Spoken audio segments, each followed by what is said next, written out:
day to everyone. My name is Rosalvia P. Soria and my partner is Geraldine S. Simbol, and we are currently taking up Bachelor of Secondary Education majoring English from Jose Rizal Memorial State University, Tampilisan Campus.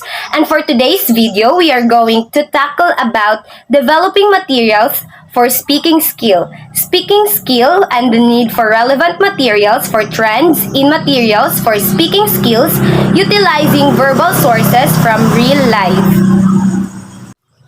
So, what are speaking skills?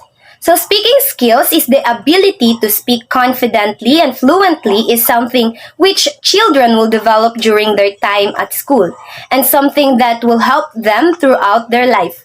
So, speaking skills are defined as the skills which allow us to communicate effectively. They give us the ability to convey information verbally and in a way that the listener can understand. So, speaking is an interactive process where information is shared and, if necessary, acted upon by the listener. So, it is important to develop both speaking and listening skills in order to communicate effectively. Trends in material design progress in parallel with trends in methodology like the activities in course books are precisely where principle and practice are brought together.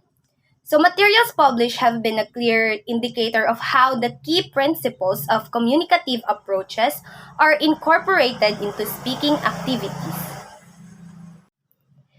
The classroom environment is often not heterogeneous but mixed to some degree in linguistic proficiency, interpersonal skill, age, academic background, gender, personality, language aptitude, learning style, and other factors.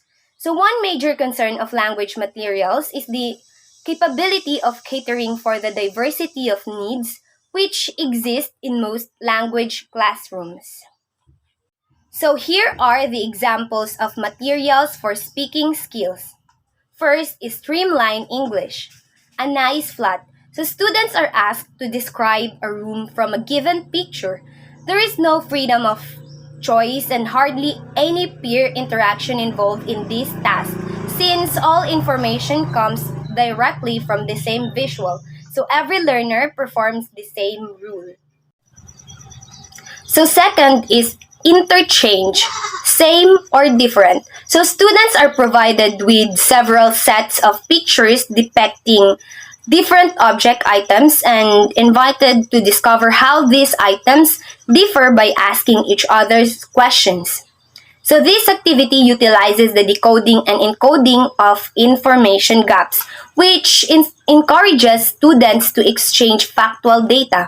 So there is still no freedom of choice, but at least learners are given the opportunity to interact for a purpose. There are two different rules to perform. First is information seeker and information provider. And the last one is language in use, talking about places. It invites learners to look at a picture of 5 different doors and imagine the rooms behind them.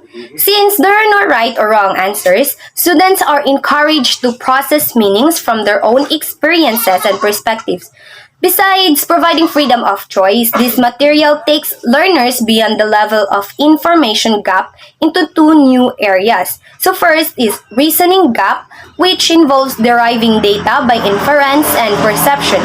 And second is opinion gap, which encourages personal feelings and attitudes.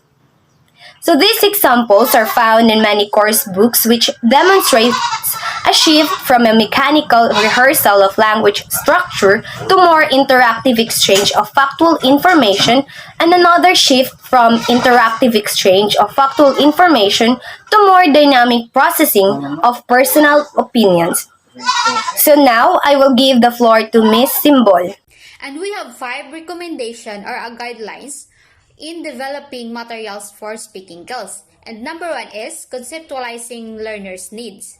Conceptualizing with theory is the process whereby students learn ways in which the concept they are learning about connect or are connected together to form the theories.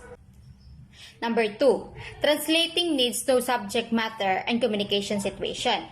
So, in this world of translation, Subject matter expertise refer to the translator knowledge of the materials being translated. Number 3, identifying verbal communication strategies. Well, as far as we know, communication is one of the most important elements in society. There is nothing that can take place without communication. To get the best out of any endeavor, the kind of communication that take place between the parties that are involved has to be effective. This brings out the fact that communication can be effective or ineffective. It is the responsibility of the people involved to ensure that communication mode that they are adopted meets the standard of effective communication. Number 4, utilizing verbal source from real life. And the last one is number 5, design skills acquiring activities. This number 5 is a designer is someone who creates a master plan of the look or workings of something before it will be made. Okay, let's move on to additional techniques for teaching speaking skills. ESL teachers should create a classroom environment where students can have real-life communication, authentic activities, and meaningful tasks. Also, conducting group discussion in an effective way, role play, storytelling, or students can conduct interview with various people. And that's all. Thank you.